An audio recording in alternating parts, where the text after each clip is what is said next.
Hello, welcome to all. आप सभी लोगों का स्वागत है एनके मित्तल लॉ क्लासेस के ऑफिशियल यूट्यूब चैनल पे। आज अगेन हम आप लोगों के साथ मुखातिब हुए हैं और वो इसके लिए है कि हम लोग अपने इनकम टैक्स के अगले पार्ट पे हम लोग चल रहे हैं। बेसिक मैंने आप लोगों को इससे प्रीवियस बता दिया था, उसका लिंक आपको डिस्क्रिप्शन बॉक्स में मिल जाएगा, जिसे आप जाके देख सकते हैं। तो आज हम लोग असेसमेंट ईयर और प्रीवियस ईयर में अंतर समझेंगे कि ये होते क्या हैं। तो एक छोटा सा रिक्वेस्ट सभी से होगा, प्लीज़ चैनल को सब्सक्राइब करके अपना प्यार और सपोर्ट हमें दिखा दीजिएगा। बहुत सारे लोग इन दोनों शब्दों को सुनते हैं कि असेसमेंट ईयर है, ये प्रीवियस ईयर है, लोगों को बड़ा डाउट होता है, तो इसको बड़ी ही आसान, सरल और बढ़िया से लेवल से हम लोग समझ लेते हैं कि ये आखिरकार होता क्या है। देखिए, प्रीवियस ईयर और असेसमेंट ईयर में कोई बहुत वो नहीं है कि सर ये क्या होगा या हम लोग इसे कैसे समझेंगे। तो मेरे भाई बहुत आसान सी बात है, आप जब कमाएंगे उसी के बाद तो आपकी इनकम टैक्सेबल होगी या नहीं होगी आपको पता चलेगा। हाँ सर, सही बात है।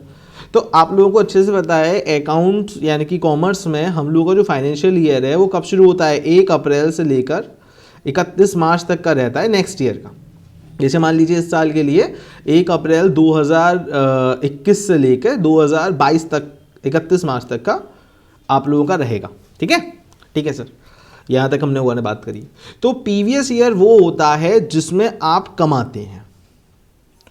अच्छा, और असेसमेंट ईयर वो होता है जिसमें आप टैक्स देते हैं। और टैक्स किस पे देंगे? प्रीवियस ईयर पे देंगे।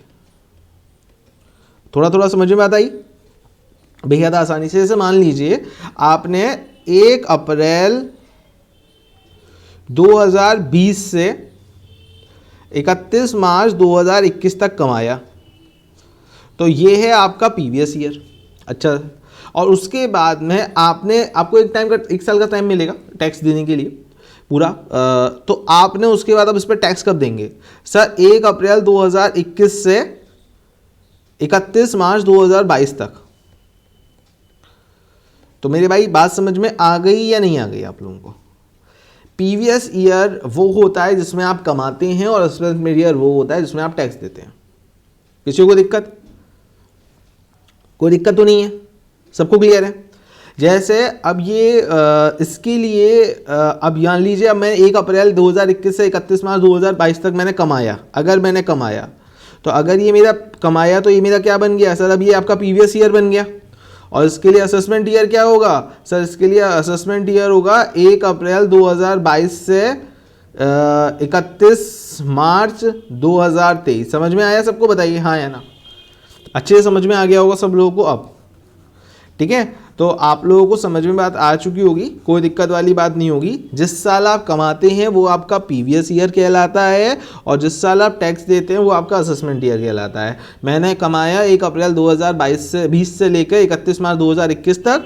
ठीक है, ओके। इसके बाद में मेरा क्या शुरू हो गया? असेसमेंट ईयर शुरू हो गया उस साल की इनकम के लिए कि भाई इतनी इतनी मेरी इनकम हो गई है, अब इस साल में मैं टैक्स दे दूंगा। तो 1 अप्रैल 2021 से 31 मार्च 2022 तक ये मेरा क्या कहलाएगा? असेसमेंट ईयर कहलाएगा। अब तो एक बार सब मुझे कमेंट बॉक्स में बोल दो सर डन हो चुका है, कोई दिक्कत नहीं है।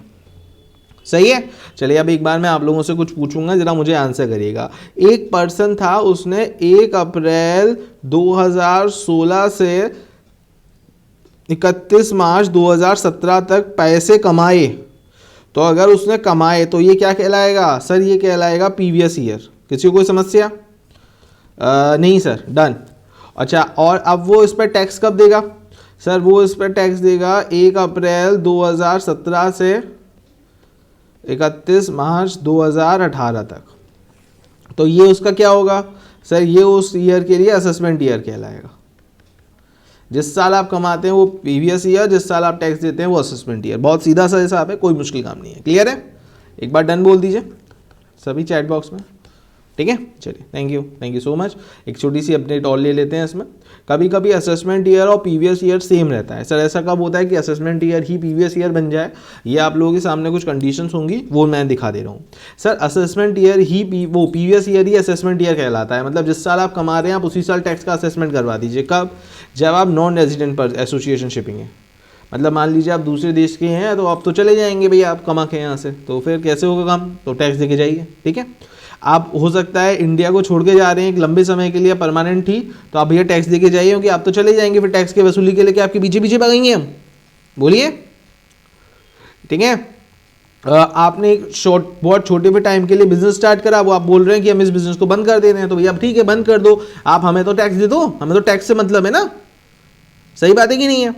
सही बात है। मान लीजिए आपने प्रॉपर्टी किसी को ट्रांसफर करी, उस पर आपने टैक्स बचा लिया, ऐसे कैसे बचा लिया? कोई नहीं छोड़ा जाएगा टैक्स, ठीक है ना।